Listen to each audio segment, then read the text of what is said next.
Bien, ya vieron el tema del mensaje de hoy.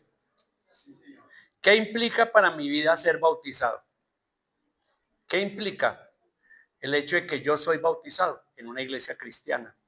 ¿Qué implica para mi vida? Y quiero empezar diciendo que cada creyente debe crecer en el conocimiento de las verdades espirituales. Uno no se puede quedar en lo elemental, en los rudimentos. Uno debe crecer en las cosas espirituales. Y hay lo que llamamos doctrina básica o doctrina elemental.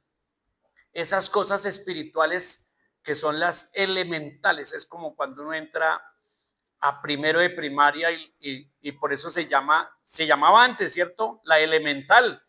Le decían la escuela elemental, escuela primaria, la escuela elemental. Y entonces era una dicha cuando uno terminaba quinto de primaria y entraba a la secundaria. ¿Cómo se sentía uno en la secundaria? Se sentía, no, era al revés. En la primaria, en quinto, uno se sentía grande. Y cuando uno entraba a la secundaria, ¿cómo se sentía? El chiquito, el más chiquito de toda la secundaria. Entonces cambiaba, ¿viste? Entonces eso nos habla de etapas donde en cada etapa vamos creciendo, pero cuando pasamos a otra etapa, en esa otra etapa ya sentimos que nos falta mucho, que estamos en lo elemental. Y es necesario, cada creyente en la vida cristiana tiene que crecer, tiene que crecer, tiene que aumentar, pasar de lo que la Biblia llama leche, que se le da a un bebé, a pasar a alimento sólido, que se le da a un adulto. Y por eso quiero empezar en Hebreos capítulo 5. Hebreos capítulo 5, versículo 11. Abran sus Biblias en Hebreos capítulo 5, versículo 11. Entonces, dice así la palabra. Si ya todos tienen Hebreos capítulo 5, versículo 11. Acerca de esto tenemos mucho que decir. El escritor de Hebreos está hablando del sumo sacerdocio de Cristo, está hablando del descanso, del día de reposo espiritual para el pueblo, está hablando de la superioridad de Cristo sobre Moisés, temas muy complejos, temas difíciles, de verdad difíciles. Y cuando llega aquí, entonces él dice, acerca de esto tenemos mucho que decir y difícil de explicar, por cuanto os habéis hecho tardos para oír. El problema que el apóstol aquí está evidenciando no es que los hermanos no pudieran ser capaces de ir comprendiendo verdades más profundas y más difíciles. El problema que él detecta aquí es que hay un problema de saber escuchar, o como me gustó que hay una versión que traduce este versículo, les entra por un oído y les sale por el otro. Así, o sea, se escucha como cuando uno viene un domingo al culto, escucha la predicación y a los 3 días le preguntan de qué predicaron y ya no se acuerda, porque le entró por un oído, le salió por el otro, no quedó, no reflexionó, no pensó, no reflexionó, no se encaró con esta enseñanza de la palabra de Dios. Versículo 12.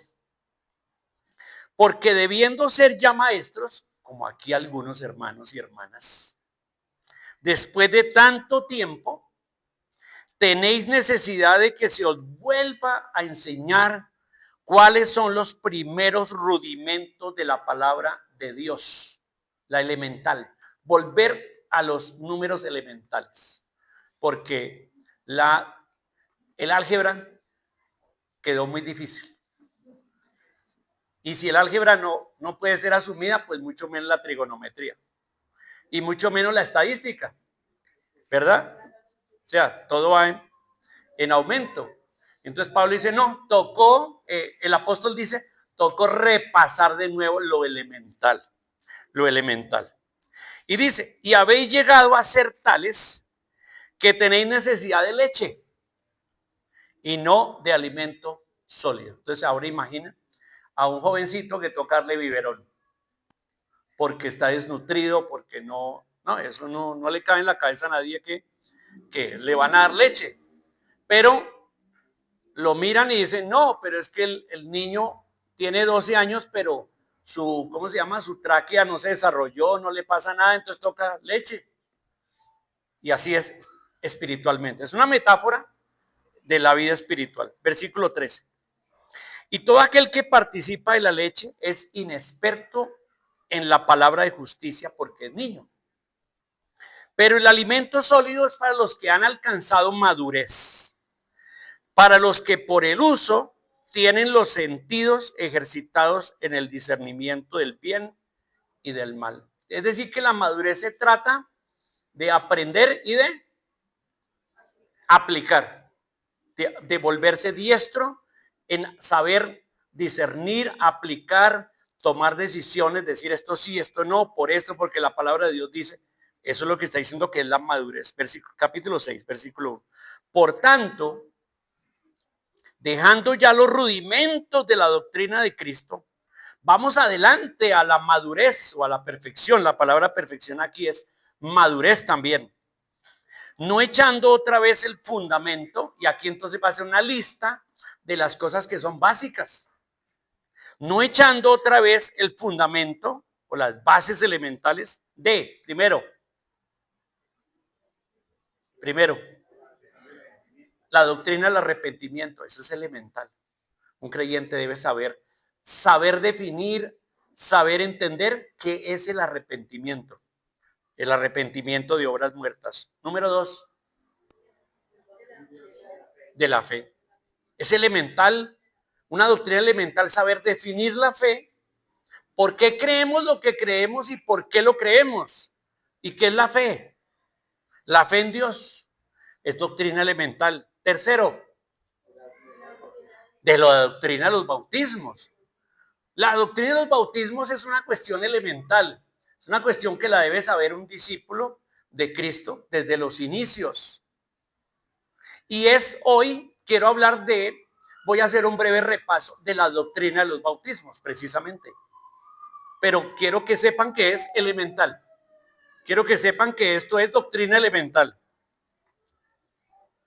Cuarto, de la imposición de manos. ¿Qué es y qué significa y por qué se hacía o por qué se hace? De la resurrección de los muertos. Doctrina fundamental y elemental, saber sobre la resurrección. Y del juicio eterno. Y esta lista que está aquí no es una lista completa, obviamente hay muchas más cosas que son de la primaria elemental espiritual de todo cristiano. Bien, entonces habiendo hecho esta introducción, para ahora sí hablar de hoy quiero hablarles de la doctrina de los bautismos, de esto que el apóstol dice aquí que es doctrina fundamental. ¿Y dónde vamos a empezar? Entonces vamos a empezar aquí. ¿Cuándo empezaron los bautismos en la Biblia? Empecemos pensando en él. ¿Cuándo empezaron? ¿Cuándo empezaron en el Antiguo Testamento? Se practicaban ritos de purificación que estaban en la ley de Moisés. Dios les mandó purificar cosas y personas con agua. El sacerdote, la persona que había sido limpiada de la lepra, tenía que pasar por un proceso de purificación en agua. Era en un sentido esos ritos de purificación del Antiguo Testamento como bautismos con agua, en purificación en agua. Por ejemplo, a personas de otras naciones que no eran judías, pero que querían venir y se convertían a la fe judía, que en la Biblia se llaman prosélitos. Esos prosélitos, para que pudieran ser reconocidos dentro de la comunidad judía, cristiana, el pueblo de Dios judío, ¿qué hacían? A ellos los bautizaban, por inmersión. Había bautismo por aspersión, de rociar agua sobre cosas o sobre personas según la ley de Moisés, pero había otros que era por inmersión. Y no necesariamente era la palabra bautismo, pero era esta clase de cosa que se hacía en el Antiguo Testamento. Entonces tenemos allí que a los prosélitos que se convertían al judaísmo los bautizaban como una muestra de que estaban aceptando la fe judía, en la fe en el Dios verdadero. Y se sabe de religiones griegas antiguas que en los procesos de iniciación de personas que querían ingresar a esas religiones griegas, los bautizaban, todavía había inmersión. Y ustedes han visto seguramente en la televisión que hay muchas religiones que hacen bautismo, ¿verdad? Hay muchos. Y actos de purificación en ríos, en mares, en ríos que dicen que son ríos santos y que esos ríos purifican, y pozos especiales que dicen que son pozos que están consagrados y que si se mete ahí en el pozo queda santificado, etcétera. Una cantidad, pero fíjense que en el mundo entero hay un concepto de alguna manera hay un concepto de bautismo, de iniciación para entrar a una comunidad. Entonces, pero ya en el Nuevo Testamento aparece una figura que es la figura que da origen más exacto al bautismo. ¿Quién? Juan. Juan. ¿Qué lo apodaron Juan el Bautista? ¿Por qué sería que lo apodaron Juan el Bautista? Porque bautizaba. Cuando él empezó a bautizar, desde que Juan nació, que nació de una manera milagrosa, desde que Juan nació, se profetizó, este niño será un gran profeta de Dios. Y fue criado en el desierto, fue criado de una manera tal que primero no creemos que no se casó nunca, creemos que vivió consagrado al Señor siempre, toda su vida desde niño. Y cuando de pronto él empieza a salir a predicar, ¿y qué predicaba Juan? Vamos a leer Mateo capítulo 3. Vamos a Mateo capítulo 3.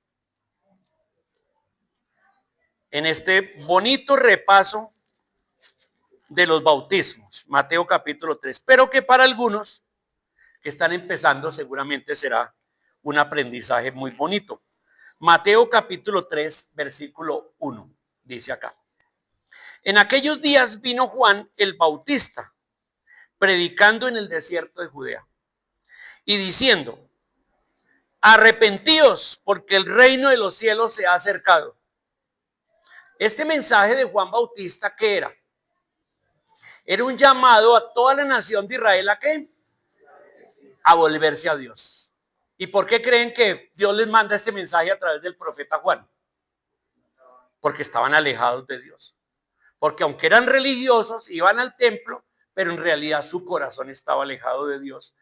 Y la característica mayor que Juan vio, por lo que vemos después en lo que él declaraba, era injusticia social, era deshonestidad, era ese tipo de cosas que veía Dios en su pueblo, que la gente no era piadosa, era religiosa, pero no piadosa. ¿Se comprende eso que estoy diciendo? Era religiosa, pero no piadosa. Entonces cumplían todos los ritos religiosos, pero su vida era, ¿qué es lo contrario de piadoso? Impío. Impío. Entonces no eran piadosos, eran impíos, religiosos, pero impíos. Entonces viene Juan predicando que se arrepientan, que se vuelvan a Dios, y les anuncia, el reino de los cielos se ha acercado, está llegando. ¿A quién está anunciando Juan Bautista? Al Mesías. Todavía no se sabe cómo se llama, pero está anunciando al Mesías. Dicho sea de paso, el Mesías, que es Cristo, ¿qué era de Juan Bautista? Primo, eran primos. Pero se criaron cada uno muy aparte. Uno en Nazaret, arriba en Galilea, y otro abajo en el desierto aquí de Judea.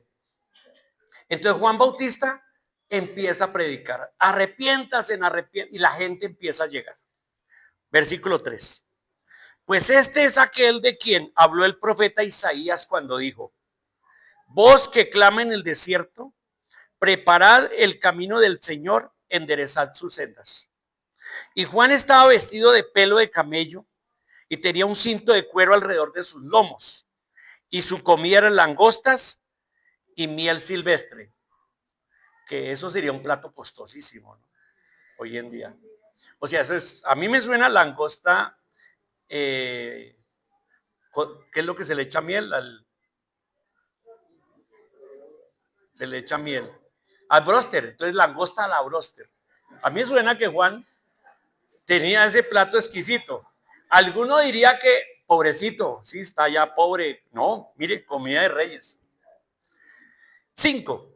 Y salía a él Jerusalén y toda Judea y toda la provincia de alrededor del Jordán. ¿Está hablando de pocas personas o de muchas? Muchas, cientos de personas, miles de personas venían a Juan para escuchar. Versículo 6. ¿Y eran qué? Y eran bautizados por él en el Jordán, confesando sus pecados. ¿De qué se trata este bautismo de Juan? En el Antiguo Testamento, otra clase de bautismos, pero este es uno especial. ¿De qué se trata este bautismo? Se llama el bautismo del arrepentimiento, el bautismo de la gente volviéndose a Dios para prepararse para la venida del Mesías. Este bautismo fue especial, lo practicó Juan y después que Juan desapareció, no se volvió a practicar este bautismo. Fue un bautismo históricamente especial y necesario para el momento histórico de recibir al Mesías. Este mensaje de arrepentimiento, de justicia, de preparación, de limpieza. Pero Juan Bautista anunció él mismo otro bautismo. Mire el versículo 11. Versículo 11.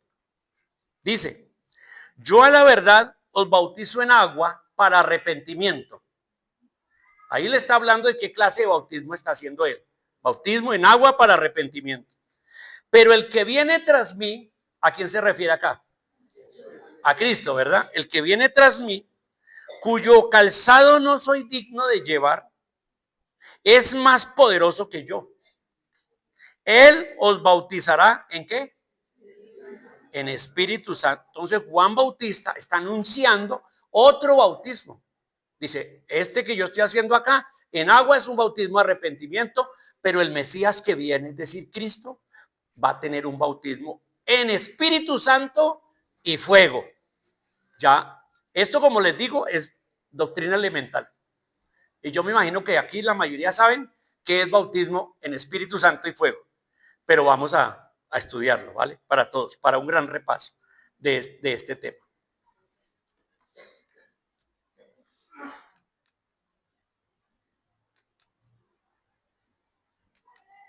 A ver. Señor, no me funciona. Ya. Ahora, ¿qué pasó Juan bautizando? ¿Quién aparece en la escena cuando Juan está bautizando? Entonces vamos al versículo 13. Versículo 13. Entonces Jesús vino de Galilea a Juan al Jordán para ser bautizado por él.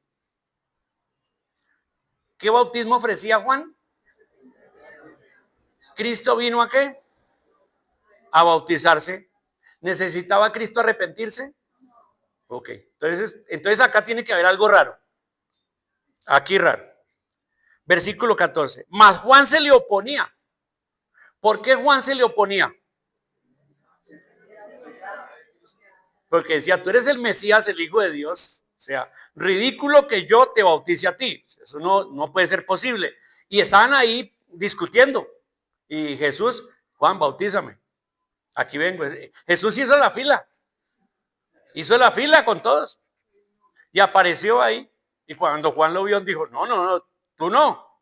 Y Jesús, bautízame. No, que no. Que sí, que me bautice. Pero es que, o sea, no. Yo necesito que tú me bautices a mí, ¿no? ¿Cómo me vas a pedir eso? Y están ahí discutiendo y la gente atrás en la fila, apuren. No eran colombianos, eran judíos, están esperando, tranquilo, está todo el mundo tranquilo. Jesús está discutiendo con Juan, ¿verdad? Y dice así, versículo 14, mas Juan se le oponía diciendo, yo necesito ser bautizado por ti y tú vienes a mí. Pero Jesús le respondió, mira la respuesta de Jesús. Deja ahora, o sea, si lo decimos en palabras colombianas, haga caso. Sí, o sea, no moleste más. Deja ahora, porque así conviene que cumplamos toda justicia. Entonces le dejó, o sea, Juan entendió. ¿Todos entendemos lo que Jesús quiso decir? No, porque no somos judíos y no entendemos qué significa eso. Y hasta el día de hoy hay muchos teólogos que le dan vueltas a esa frase y todavía no la explican qué significa. En todo caso, Jesús dijo, si lo ponemos en otras palabras, Jesús dijo, Juan, haga caso, porque es necesario que hagamos las cosas rectamente como Dios las quiere. Yo lo traduzco así, para mí, digámoslo, parafraseo, lo traduzco así. Eso de que hagamos toda justicia es, hagamos las cosas como Dios las quiere, rectamente. Y pues Juan Bautista dijo, cuando Jesús le dijo eso, ¿qué dijo? Bueno, pues si eso es lo que rectamente hay que hacer, no lo entiendo, no entiendo cómo es que tú vienes a mí para que yo te bautice, pero lo voy a hacer. Sigamos leyendo. Versículo 16. Y Jesús, después que fue bautizado, subió luego del agua, y aquí que los cielos le fueron abiertos, y vio al Espíritu de Dios que descendía como paloma y venía sobre él. Y hubo una voz de los cielos que decía, este es mi Hijo amado, en quien tengo complacencia. Bella esa escena, ¿verdad? Una escena muy linda. Ahí está el Hijo de Dios siendo bautizado por Juan, lo mete dentro del agua, y cuando sale del agua, ¿qué pasa? De pronto aparece el Espíritu Santo en una forma como de paloma. No dice que en una paloma, en una forma de paloma, baja sobre él y de pronto se escucha la voz del Padre, este es mi Hijo amado, en quien tengo toda complacencia. Es un cuadro hermoso. ¿Cuántas personas vemos ahí? 3. O sea, vemos a quién? A Dios en su Trinidad, ¿verdad? Esto es maravilloso. Dios es un Trinidad, el Padre, el Hijo y el Espíritu Santo, en ese momento allí en el bautismo. ¿Por qué esto tan importante? Porque ese fue el momento del inicio de ¿qué? Del ministerio de Cristo. Allí empieza el ministerio de Cristo, el ministerio público. Hasta ese momento, Cristo estaba callado en su casa hasta los 30 años, no había hecho ningún milagro, no había dicho mucha cosa, pero a partir de ese momento del bautismo, entonces estamos viendo, el bautismo de Juan es único, de arrepentimiento, y el bautismo de Cristo también único, ¿verdad? Es único, es el de Cristo. Pero aquí estamos viendo entonces cómo va el proceso de los bautismos. Ahora, Jesús fue escogiendo discípulos. Habían muchos discípulos. Se habla de que tal vez Jesús logró tener unos 300 o 400 discípulos que lo seguían con el correr del tiempo. Eso era normal en la época, porque en la época los rabinos tenían sus escuelas de discípulos. O sea, todo rabino tenía su escuela de discípulos. Y los discípulos generalmente estaban con el rabino. ¿Y qué hacía un discípulo? ¿O qué se define como discípulo?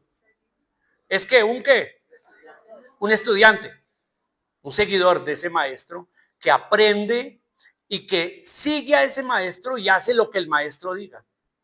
Y Jesús llegó a tener muchos discípulos, muchos, 300, 400. Solo que si ustedes leen los evangelios, en algunos momentos, muchos de estos discípulos, cuando Jesús los confrontó duramente, ¿qué hicieron? Se fueron, abandonaron el barco y se fueron. Entonces eso fue todo un proceso de 3 años y medio del ministerio de Jesús, donde discípulos venían, unos se iban, otros se aumentaban. Pero dentro de todos esos discípulos, Jesús escogió ¿a cuántos? Especiales, 70. Ustedes leerán que Jesús escogió 70, un grupo más reducido, y a esos 70 los instruyó y los mandó pueblo a pueblo, predicando. Pero de esos 70, escogió a un grupo más pequeño. ¿Cuántos? Ahora sí, 12, a quienes llamó apóstoles. Incluso de esos 70, tenía ¿cuántos más cercanos? 3, que eran ¿quiénes? Juan, Jacobo y Pedro. Y vemos esos 3 en situaciones más íntimas con Jesús, donde Jesús los llevó a ciertas cosas y participó con ellos, diferente a todos a los otros 12. Y después vemos cómo esos 3 se convirtieron en las columnas más fuertes al principio de la iglesia. Entonces Jesús tenía discípulos, tenía discípulos. No dice la Biblia quién bautizó a esos discípulos, pero ¿qué suponemos? Suponemos que Jesús mismo bautizó a esos discípulos. ¿Quién más los iba a bautizar? Pero todos fueron bautizados por Jesús. Vamos a leer Juan capítulo 4, Juan capítulo 4.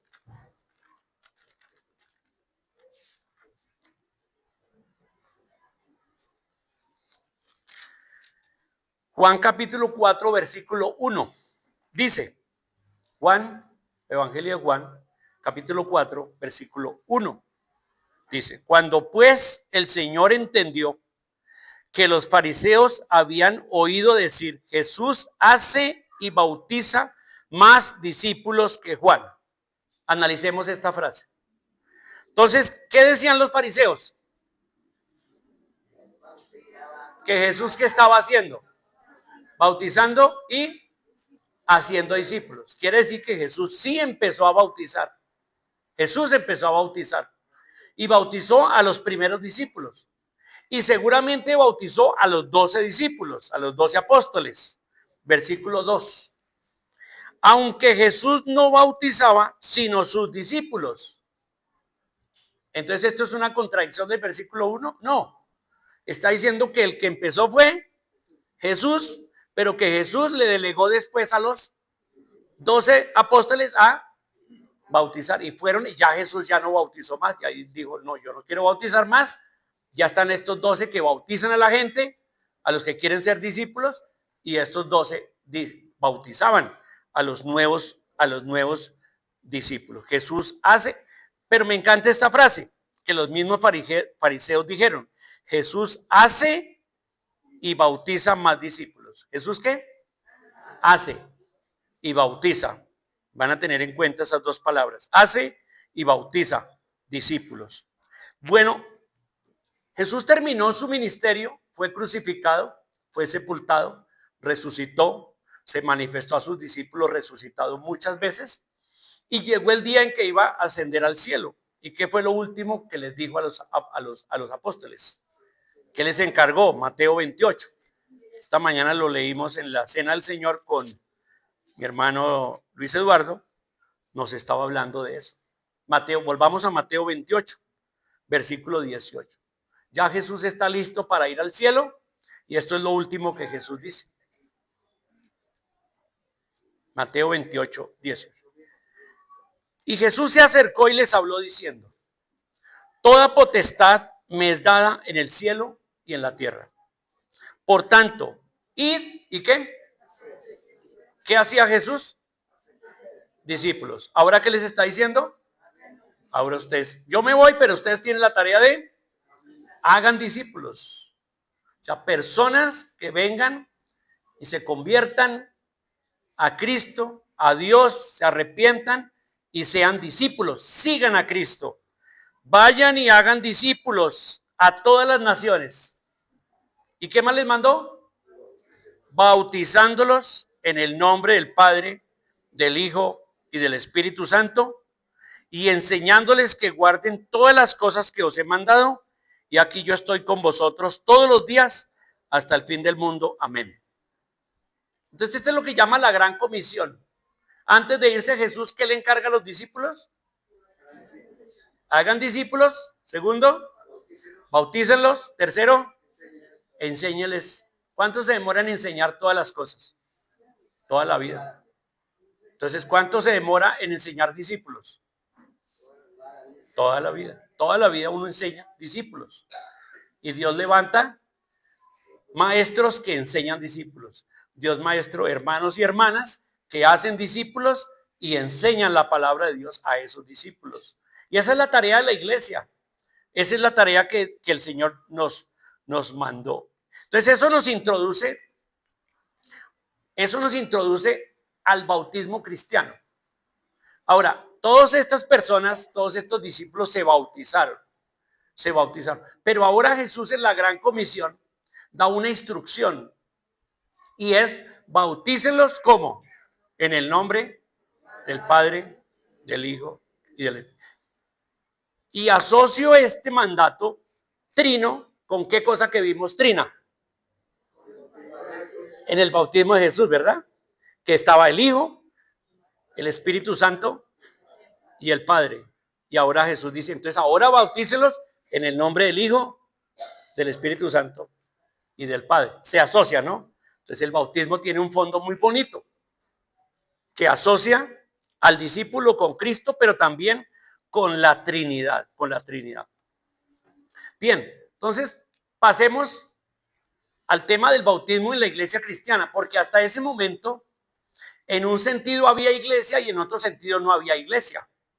Había un rabino, habían discípulos, había una escuela rabínica, había unos discípulos, Cristo estaba enseñando, pero todavía no había muerto. Hasta ese momento los está enseñando y alistando, pero ahora Cristo muere, sepultado, resucita, y ahora da la orden, vayan y hagan discípulos a las personas, enséñenles y hagan los seguidores de Cristo y bautícenlos. ¿Se acuerdan qué fue lo que Juan dijo que iba a haber otro bautismo? Juan dijo, ¿cierto? Yo los bautizo ¿en qué? En agua, pero viene otro después de mí que los va a bautizar ¿en qué? En Espíritu Santo y fuego. Ok, entonces ahora ya viene el momento de entender eso. Entonces, ¿qué pasó? Vamos a Hechos, capítulo 2. Jesús se fue al cielo, los discípulos se quedaron, Jesús les había dado la orden, quédense en Jerusalén, no se vayan de Jerusalén y esperen ahí. Y ellos juiciosamente, los discípulos, no solamente los 12, se cuenta que habían por lo menos 120 reunidos con mujeres, y ahí estaba la madre de Jesús, María y otras mujeres, María Magdalena y otras mujeres. Había mucha gente aquí esperando, porque Jesús dijo, esperen ahí. Capítulo 2 de Hechos. Cuando llegó el día de Pentecostés, estaban todos unánimes juntos. Esas son 3 palabras para estudiar bien. Todos unánimes juntos. Qué bonito eso. Versículo 2. Y de repente vino del cielo un estruendo como de un viento recio que soplaba. Imagínense eso. Imagínense ese ruido. Están en la sala todos como 150 o yo no sé cuántos habían más. Pero están allí todos, de pronto un sonido como de un viento, como de un tornado, un huracán, yo no sé, el cual llenó la casa donde estaban sentados. Y de pronto se les aparecieron lenguas repartidas como de ¿qué? De fuego. Ahí está lo que Juan Bautista estaba diciendo. Fuego, como de fuego, asentándose sobre cada uno de ellos. Y fueron todos llenos de ¿qué? ¿De qué? Ahí está. Este es el bautismo del Espíritu Santo y fuego. El día de Pentecostés ocurrió este bautismo.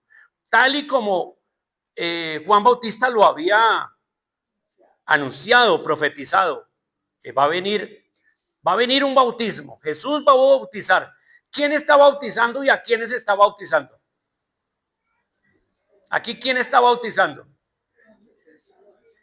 Jesús, desde los cielos, está bautizando. ¿A quiénes está bautizando? A los discípulos que están ahí. ¿Con qué los está bautizando? Con el Espíritu Santo y fuego. ¿Se fijan? Es un bautismo muy, muy bonito lo que estamos viendo acá. Y fueron todos llenos del Espíritu Santo y comenzaron a hablar en otras lenguas, según el Espíritu les daba que hablasen. Y sigan leyendo porque es muy lindo cómo, ahora, ¿qué pasaba en el día de la fiesta de Pentecostés? Era una fiesta nacional muy importante, como decir para nosotros el 7 de agosto la batalla de Boyacá, el 20 de julio el día de la independencia. Eran fiestas nacionales y esta era una fiesta nacional. Era tan importante esta fiesta que no solamente los judíos de Judea y Galilea de la región venían, sino que venían ¿de dónde? De muchos otros países judíos venían a ese día del Pentecostés, porque era una fiesta increíble, una fiesta nacional. Entonces todo el mundo viajaba, muchos judíos venían. ¿Por qué venían de muchos países? ¿Alguien sabe esa historia? ¿Por qué venían de muchos países los judíos? Porque años atrás, 586, 600, entre el 600 y el 500, por causa de Dios castigando al pueblo a través de los asirios y a través de los babilonios, el pueblo de Israel había sido ¿qué? Llevado cautivo y dispersado. Y por esa razón había judíos y sinagogas de judíos por todo el imperio romano, por todas partes. Entonces, pero este día era un día muy especial, el día de Pentecostés, y ese día todos esos judíos que estaban esparcidos, ¿qué hacían? Agarraban maletas, echaban las chancletas, sandalias se dice, y iban hacia Jerusalén a la gran fiesta. Y allí estaban reunidos gente de muchos países. Ahora, ¿qué pasaba con esta gente que estaba en esos países? ¿Qué idioma hablaban? Muchos de ellos habían olvidado hablar el hebreo, no sabían. Generaciones, imagínense, del año 600 antes de Cristo, 600 años, ¿cuántas generaciones habían pasado?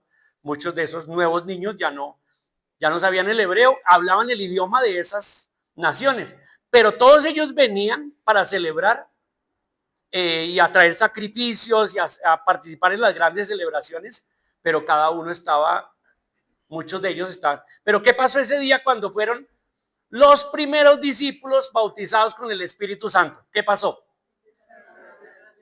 El Espíritu Santo se manifestó hablando. Entonces ahora imagínense los discípulos. Lo que pasó ese día yo lo explico de esta manera. La persona está hablando en español, bueno, en ese caso en hebreo, pero las palabras que le salen es ¿en qué? En el otro idioma. Y todos los que están ahí de esos pueblos empiezan a escuchar el mensaje en el idioma propio. Y aquel día fue glorioso, fue tremendo. Y Pedro, ustedes sigan leyendo, se echó su primer discurso, el Pedro que había negado a Cristo, ¿se acuerdan? Que había dicho, había hasta maldecido, dice la palabra, hasta maldijo para decir que no, yo no lo conozco. Muerto de miedo, asustado porque los soldados romanos lo podían también crucificar y está muerto de miedo. Pero después de Pedro haber visto al Cristo resucitado y de ser lleno del Espíritu Santo, ahora vemos a un Pedro parado en la plaza pública, desafiando al mundo y a Raimundo, parado en la plaza pública ante cientos de personas, miles de personas, hablando y predicando el Evangelio, y los otros discípulos también predicando por sectores, y hablaban en idiomas que ni ellos mismos se daban cuenta que estaban hablando en otros idiomas, porque el hablar en lenguas no es hablar como hoy en día en muchas iglesias, hablando cualquier cosas que les salen inventadas, no. En la Biblia, idiomas o el don de lenguas es la capacidad de hablar idiomas que yo no conozco de una manera milagrosa y sobrenatural. Algunos, por ejemplo, nos gustaría hablar inglés perfectamente, pero no, nos esforzamos en estudiar inglés, pero no nos sale. Entonces uno, Señor, dame el don de hablar inglés. Y no nos da el don de hablar inglés. Pero aquel día, increíble, hablaron en otras lenguas y gente, leamos, vamos al versículo 36, en el discurso de Pedro, versículo 36. Ahí está su discurso y Pedro está hablando. Sepa pues ciertísimamente toda la casa de Israel que a este Jesús, a quien vosotros crucificasteis, Dios le ha hecho Señor y Cristo. Y con eso terminó su mensaje. Y dice acá el versículo 37. Al oír esto, se compungieron de corazón y dijeron a Pedro y a los otros apóstoles: varones hermanos, ¿qué haremos? ¿Y qué respondieron ellos? Note lo que respondió en el versículo 38. ¿Qué respondieron? Primero, arrepentidos. Segundo, Bautícese cada uno de vosotros en el nombre de Jesucristo para perdón de los pecados y recibiréis el don del Espíritu Santo. Pasemos al versículo 41. Así que los que recibieron su palabra fueron bautizados y se añadieron aquel día, ¿cómo? ¿Cuántas? ¿Cuánto trabajo es bautizar 3,000 personas? Ya me puedo imaginar no solamente los 12 apóstoles, sino muchos otros discípulos convertidos y bautizados ya, ayudando a bautizar a otros. Pero están en Jerusalén. ¿Y dónde los bautizan? Ahí no hay río. Están en Jerusalén, en la ciudad. ¿Dónde los bautizan? Hay estanques. Estanques que eran usados para purificación y ritos de los judíos. Ahora los están usando ¿para qué? Para bautismo cristiano. Y aquí se da inicio oficialmente al bautismo cristiano. Lo anterior eran bautismos de otra manera diferentes y especiales. Pero aquí se está dando inicio al bautismo cristiano. Y aquí se están añadiendo 3,000 personas de una vez. Pasemos a Hechos capítulo 8. Hechos capítulo 8. Versículo 5. Bueno, leamos el 4. Pero los que fueron esparcidos, expliquemos un poquito eso. ¿Qué pasó? Hubo una gran persecución de los fariseos, de los líderes religiosos, contra ese pueblo cristiano que estaba empezando a crecer en Jerusalén. ¿Ya con cuántos miembros empezó la iglesia cristiana? 3,120. 120 que estaban al principio, más 3,000 que se convirtieron. Ya era una gran iglesia, ¿verdad? 3,000 personas. Pero dice aquí la palabra que todos los días se agregaban más y más. O sea que estaban creciendo. Y los fariseos junto con los romanos y bueno, todos se articularon para... Entre esos estaba un hombre, Saulo de Tarso. ¿Le suena, no? El que después se llamó Pablo. Empezaron a perseguir a la iglesia y los esparcieron. Muchos creyentes de Jerusalén tuvieron que huir, pero era la forma del Señor de obligarlos a salir para predicar el evangelio. Capítulo 8, versículo 4. Ahora sí dice: pero los que fueron esparcidos iban por todas partes anunciando el evangelio. Ellos no perdían el tiempo. Ellos predicaban el evangelio a todas partes donde iban. Versículo 5. Entonces Felipe, descendiendo a la ciudad de Samaria, les predicaba a Cristo. Esto es muy importante porque en este momento la predicación se sale de los judíos y empieza a predicársele a ¿quiénes? Samaritanos. Samaritanos. Muy bien, pasemos al versículo 12. Pero cuando creyeron a Felipe, esos samaritanos, que anunciaba el evangelio del reino de Dios y el nombre de Jesucristo, se bautizaban hombres y mujeres. ¿Quiénes se bautizaron? ¿Judíos? No, ya otra raza. ¿Quiénes? Samaritanos. Samaritanos eran judíos mezclados con otras culturas como resultado del cautiverio.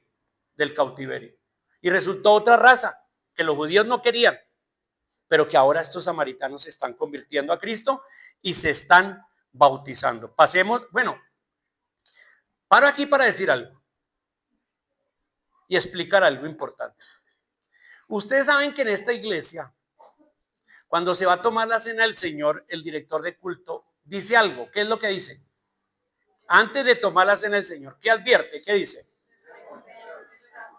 Entonces dice: les pedimos a todas las personas que han recibido a Cristo Jesús como Señor y Salvador en su corazón, se han convertido a Cristo, que han dejado la religión, han dejado las buenas obras, han dejado todo eso y se han entregado a Cristo Jesús, que se han bautizado en una iglesia cristiana.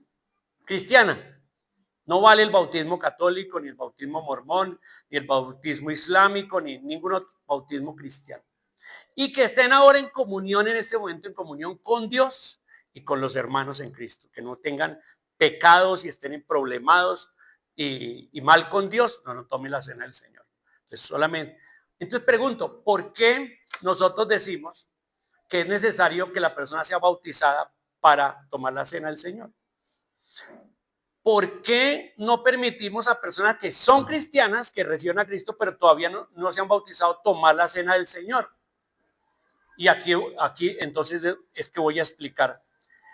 Pasemos a Hechos capítulo 10. Hechos capítulo 10, versículo 42. En Hechos 10, Pedro se fue a la casa de unos gentiles. Ya no son samaritanos, que son mezclas de judíos con gentiles, sino ahora son gentiles. Y a los judíos tenían prohibido por ley entrar a la casa de un gentil. Pero Pedro recibió una revelación de Dios de que entrara a esa casa porque había algo especial ahí, y Pedro entró con mucho miedo, mucho temor, pero entró. Y entonces dice el versículo 42. Y nos mandó que predicásemos al pueblo y testificásemos que Él es el que Dios ha puesto por juez de vivos y muertos. Ahí está Pedro predicándoles a todos esos gentiles en esa casa y les está contando acerca de Cristo. Versículo 43. De este dan testimonio todos los profetas, que todos los que en Él creyeren recibirán perdón de pecados por su nombre. Paro acá. ¿Cómo se recibe perdón de pecados? Según este versículo, creyendo en Él, ¿vale? ¿El bautismo es necesario para la salvación? Nosotros hemos enseñado y entendido que el bautismo no es un requisito para la salvación. El ladrón en la cruz, que es el ejemplo típico que siempre mencionamos, el ladrón en la cruz, ¿qué le dijo Jesús cuando él se arrepintió? Ahí en la cruz, en su último momento, se arrepintió. ¿Qué le prometió Jesús? Entonces Jesús no le dijo, bueno, ay, qué lástima, no te alcanzas a bautizar. Entonces no sé qué vamos a hacer. ¿Qué problema? No, Jesús no, ni le dijo, tienes que ir a la iglesia. No. Jesús le dijo, ¿qué? ¿Por qué le dijo, hoy estarás conmigo en el paraíso? Porque había creído. La salvación es por fe, ¿correcto? El bautismo no es parte de los requisitos para ser salvo. Eso está claro, porque así enseñamos en esta iglesia según la palabra de Dios. Versículo 44. Mientras aún hablaba Pedro estas palabras, el Espíritu Santo cayó sobre todos los que oían el discurso. ¡Wow! El Espíritu Santo cayó sobre ¿quiénes? ¿Los judíos? No, ¿quiénes eran? Gentiles. Bueno, por si acaso alguien no sabe qué quiere decir la palabra gentil. Gentil en la Biblia no es una persona amable, tan gentil, tan bondadosa, tan... No. Gentil en la Biblia quiere decir no judío. Todas las naciones que son no judías se les llama gentiles. Entonces allí estaba en la casa de gentiles y pasó algo maravilloso. Como ellos, los gentiles que están allí, escucharon la palabra y en sus corazones creyeron, ¿qué pasó? El Espíritu Santo vino sobre ellos. ¿Se habían bautizado? No. Sin embargo, ¿qué vino?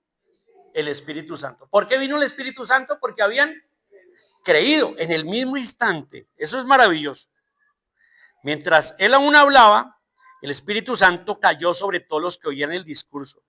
Y los fieles de la circuncisión, a ver, entendamos qué quiere decir esa frase. ¿Quiénes son los fieles de la circuncisión? Entonces había también una señalización de quién era judío. ¿Quién era judío? El que estaba circuncidado desde niño.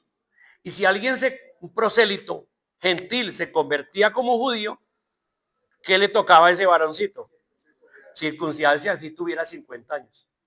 Le tocaba, porque era el símbolo para ser aceptado en la comunidad judía. Entonces cuando allí dice, y los fieles de la circuncisión, ¿a quién se refiere? A los judíos que están allí.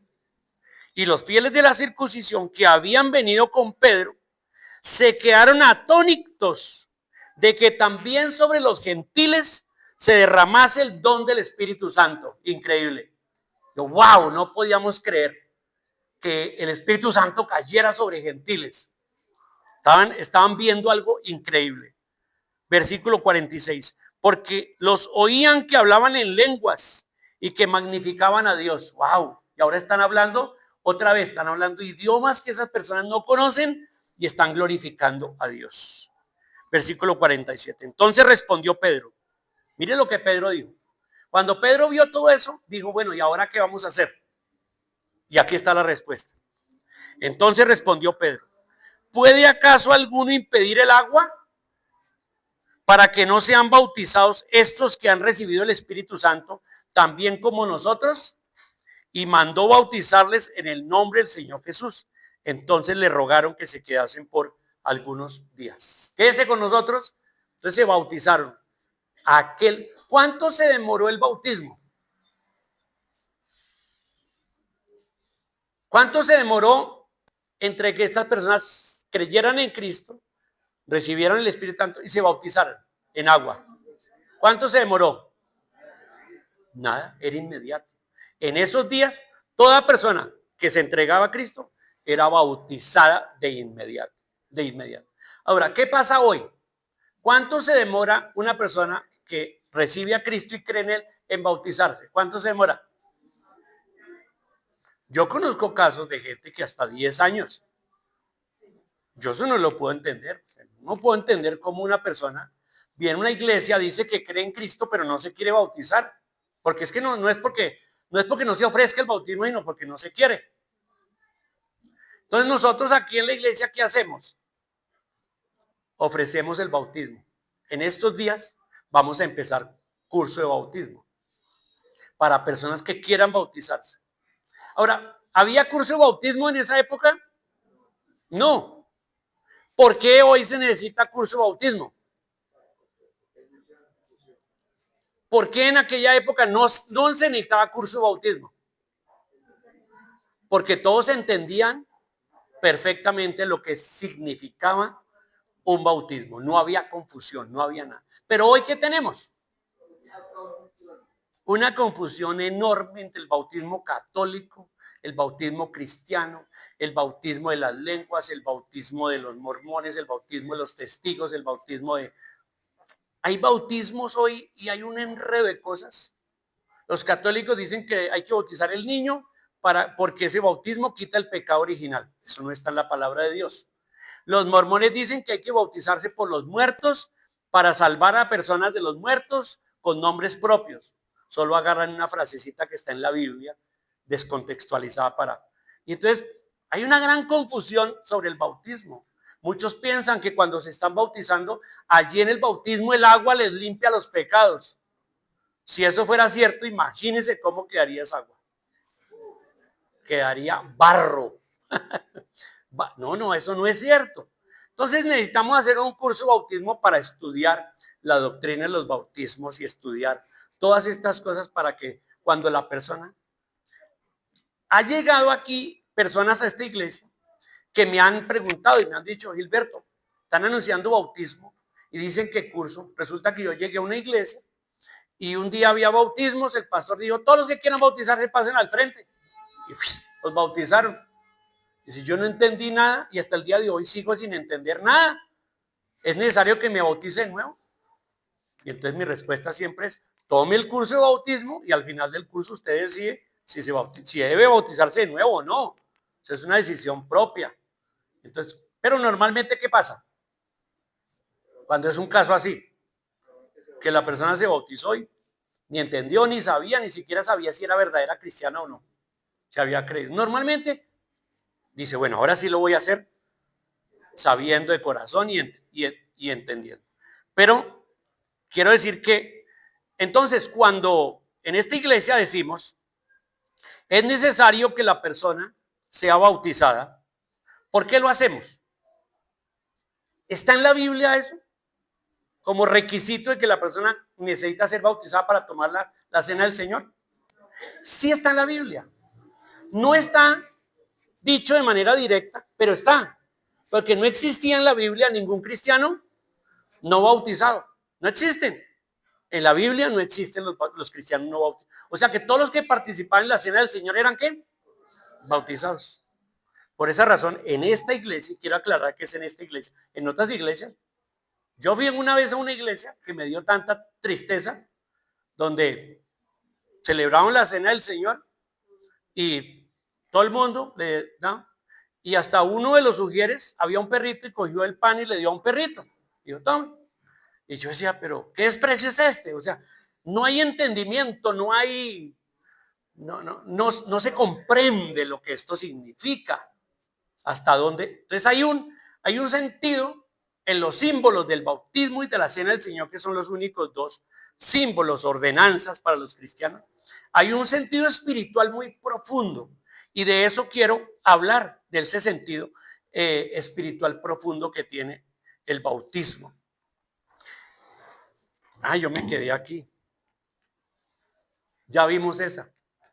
Esa también ya la vimos. Me emocioné y se me olvidó pasar aquí las. Y desde que estos bautismos se dieron aquí en el libro de los Hechos, hasta el día de hoy, por 2000 años, ¿cuántos bautismos han habido en el mundo? Millones, miles y miles y miles de personas en estos 20 siglos han tomado el bautismo cristiano, han aceptado a Cristo. En algunas regiones que yo conozco, por testimonio de otros, les ha tocado bautizarse en la casa adentro, en una alberca, porque no pueden hacerlo públicamente porque los matarían, los perseguirían a esos hermanos en Cristo.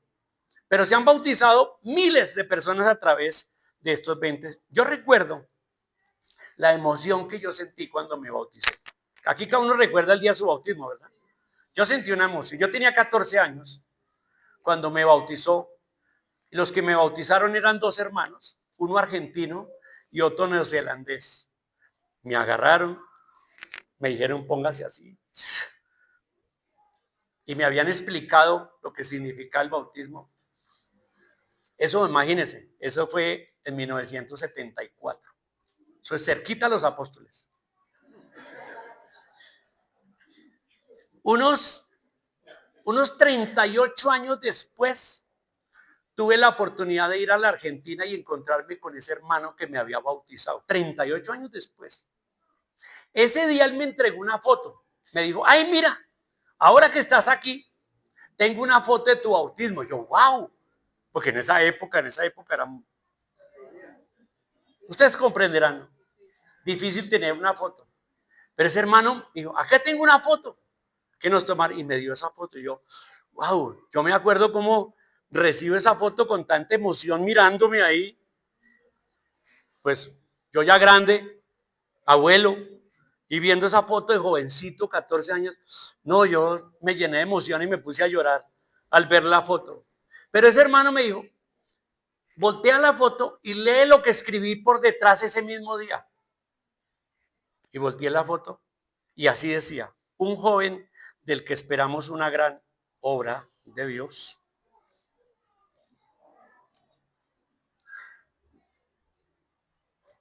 Me emocioné mucho al ver eso, ¿no? Al ver cómo ellos están viendo ese jovencito que estaba bautizándose y que yo de jovencito me gustaba llegar temprano al culto, arreglarlas, ayudar a arreglar, y me veían así metido y empecé a estudiar los cursos en Maús. Por eso amo los cursos en Maús, y ese hermano puso esa nota, ahí tengo yo la foto, un joven del que esperamos una gran obra de Dios. Y él me dice, y él ese día me dice, ahora yo puedo ver que lo que escribimos ahí fue real. Ahora eres un pastor, ahora eres una persona que está dedicada a la obra de Dios, que has hecho una gran obra, etcétera. Y mira, entonces, qué bonito bautizar personas, y qué bonito ver discípulos, y qué bonito ver cómo Dios puede hacer grandes cosas con cada persona que se entrega a Cristo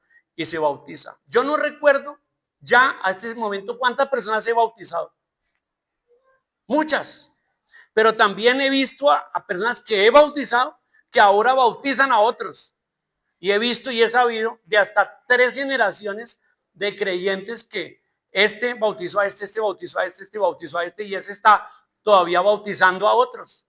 Y eso es lindo, es lindo. entender ese mensaje que Jesús nos dio. Y por 20 siglos, gente está predicando el Evangelio y haciendo discípulos de Cristo, y haciendo discípulos de Cristo. Nos falta una segunda parte de esta enseñanza, y es: ¿qué significado espiritual tiene el bautismo? ¿Qué significado espiritual? Hasta aquí vimos la historia de los bautismos. Espero, mis hermanos, que esta enseñanza clarifique la mente de los que tienen confusión acerca de los bautismos, afirme a los que ya sabían esto y lo tengan mucho más claro, pero no es solamente el deseo mío de que aprendan aquí en la cabeza. Mi deseo es que al mirar todo esto entendamos lo que Jesucristo vino a hacer, y que tu responsabilidad y la mía es que hacer discípulos, y que ese discípulo se bautice, y que esos discípulos se bauticen. Esa es la gran meta que Jesús nos dio. El Señor les bendiga, mis hermanos.